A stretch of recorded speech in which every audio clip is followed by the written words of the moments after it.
City Power joins us now to respond to some of the claims made in the previous interview, and we just hope that we can chat to them as soon as possible.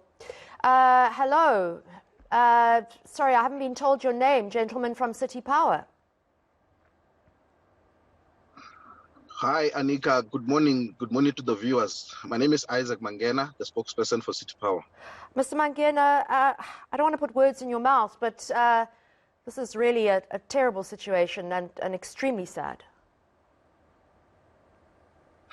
Indeed, it's a sad situation, and I think as City Power, on behalf of the CEO and the executive, would like to extend our condolences to the family of the couple and the friends and even the people of Crosby.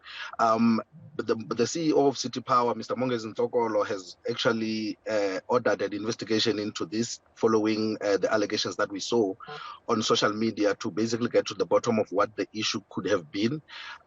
We started this yesterday. Obviously, the way it came to us, obviously, yesterday. So we started this investigation yesterday to basically ensure that we see and understand what is going on. Unfortunately, and I had the father saying we have not been to the house. We were there yesterday. They were busy with the funeral, basically, because they buried the couple yesterday. So we couldn't get access to the house because of part of the investigation is to basically do the tests both inside the house, but also even on our network outside. So we only managed to basically do the rounds outside, and we're currently this morning continue with the tests outside the area just to see if the fault is on our network, and then we were hoping to get access to the premises this morning. So we couldn't even declare the place safe now because of the ongoing funeral that was happening yesterday. Mr. Mangena, you're a spokesperson for City Power, and so don't take this personally. This is aimed at your bosses, but how on earth did this negligence was allowed to continue with so many complaints from people in Crosby? What on earth is going on there? I heard the father saying they wrote letters to City Power. I'm not sure if those letters reached. Who did they write the letters to? Let me just tell you, Mr. Mangena, it says here, to Joburg Connect at joburg.org.za.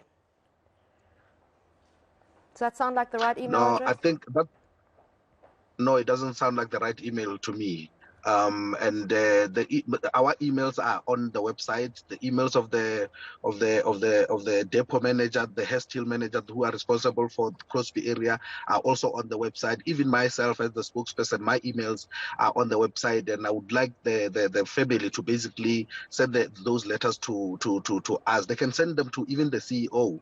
His email is mzokolo@citypower.co.za. They can send to me, imangena@citypower.co.za. So that we are able to, we would have acted if that such an email came through. We have acted in the past when we had people complaining about shocks on their network and so forth. So every time we get any complaint, we take it seriously. The father also mentioned that someone from City Power came. Part of that investigation will also to find out who was sent out to do these tests, if they were there to do the tests, so that we can basically make sure that they are brought to book. We are not supposed to work that way. If there someone was dispatched in the past to go and look for this fault and deal with it, and they did not, then we'll have to take actions against those people. But Ms. Mangena, okay, let's put aside the email. Perhaps it didn't get to the right person. But there's several people in Crosby, if not dozens, who've got call references from you guys, and engineers and technicians have in some instances been going out. So there must have been somebody sitting in a managerial position, in a chair, who was aware of the multiple call-out requests and references that they were getting from the people of Crosby. The calls and references that we're getting from the people of Crosby were about power outages, not the electricity fault that may lead to someone being shocked. So that's why obviously I can't even say what kind of calls that were coming from the calls that were coming to that were happening in the area. We're still having a huge backlog in the hairstyle area that includes Mayfair, Crosby, Auckland Park, Melville. So we're still basically dealing with those, and we've been We have also even increased a number of technicians that attends to those calls so that we can deal with this backlog once and for all. But specifically for the electrical fault that may lead to electrocutions, we've never received those kind of calls, but we will basically have to check if there were those kind of calls. But nobody calling and saying they're getting shocks when they're switching on their taps. Not that I know of. I know about the outages because those are some of the backlogs that we're dealing with due to the demand, the high demand with the winter season. But I'll have to check if there were any that came talking about the shocks, or if there were any emails that were sent to anyone talking about the shocks. What I can tell you, Annika, the area is known for illegal connections. That much I know. And we did our last operation to do the cutoffs in the Slovo. I think there's a squatter camp there called Slovo. We did our last cutoffs in mid-April, and we're planning to do another one 2 months later, which is mid-June, which is now.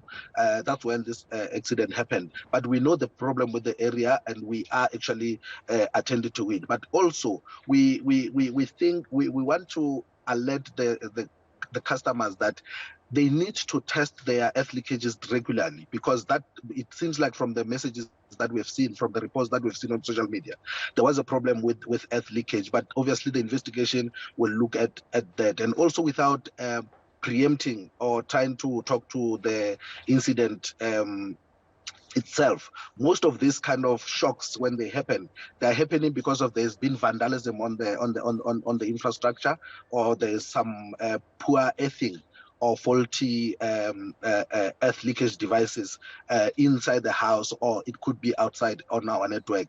That's why I'm saying some of these things, without even preempting what the outcome of our investigation will be, we'll have to basically go through this investigation and then be able to provide answers. Okay, Mr. Mangena, thank you for coming on. It was a difficult conversation. But just very quickly, it is the correct email address. It's on the emails.